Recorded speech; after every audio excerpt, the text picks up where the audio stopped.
இந்த படத்தை பார்க்காதவங்க இருக்க முடியாது. இதோட பார்ட் 2 ரிலீஸ் ஆயிருக்கு. கண்டிப்பாக அந்த படத்தை வந்து பார்க்க மறந்துடாதீங்க. அதுதான் காந்தாரம். இப்போது இந்த படத்தில் வந்து ரொம்ப அழகாக வந்து காட்டியிருப்பாங்க சிறு குறு தெய்வங்கள், அப்புறமா வந்து ஏக இறைவன் சிவபெருமான் அப்படிங்கிறத. இதை தான் வந்து வள்ளலாரும் அவ்வளோ அழகாக வந்து அந்த கான்செப்டை வந்து சொல்லியிருப்பாரு. இது ரெண்டுமே வந்து ரொம்ப அழகாக ஒத்து போகும். எப்படின்னு வந்து பார்த்தீங்க அப்படின்னா, இந்த கணங்கள், இந்த சிறு குறு தெய்வங்கள், இது எல்லாமே வந்து பார்த்தீங்கன்னா இறைவனால் மனிதனை பாதுகாக்க அனுப்பப்பட்டவை. இந்த சிறு குறு தெய்வங்களோட சக்தி நிலைகள் அபரிவிதமானது தான். ஆனால் அதுங்களுக்கும் ஒரு பிரச்சனை வரும்போது அதை காப்பாற்றுறது ஏக இறைவனாக தான் இருக்கும்.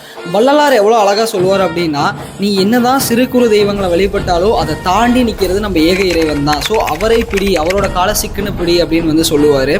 அதே தான் வந்து பார்த்திங்கன்னா சிறு குறு தெய்வங்கள்லாம் நம்ம இந்த படத்தில் காட்டுற மாதிரி பஞ்சுருளி, இந்த குளிகன் அப்படின்னு சொல்கிறது, நம்ம ஊரில் இருக்கிற முனீஸ்வரன், கோட்டை ஈஸ்வரன், இந்த மாதிரி விஷயங்கள் இது எல்லாமே நீங்கள் பார்க்குற இந்த சிறு குறு தெய்வங்கள், கிராம தெய்வங்கள், இது எல்லாமே வந்து பார்த்திங்கன்னா ஒரு கட்டுப்பாட்டுக்குள்ளே அடைக்கப்பட்டவை. ஆனால் அதை தாண்டி நிற்கிறது ஏக இறைவனாகி அந்த சிவபெருமான்னு சொல்ல போகிற அருட்பெரும் ஜோதி தான்.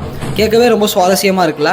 இதை பற்றி இன்னும் சில விஷயங்கள் தெரிஞ்சுக்கணும்னா பார்ட் 2 இல்லை செகண்ட் பார்ட்டுன்னு கமெண்ட் பண்ணுங்கள். கண்டிப்பாக நான் வந்து அதுக்கான வீடியோவை போடுறேன்.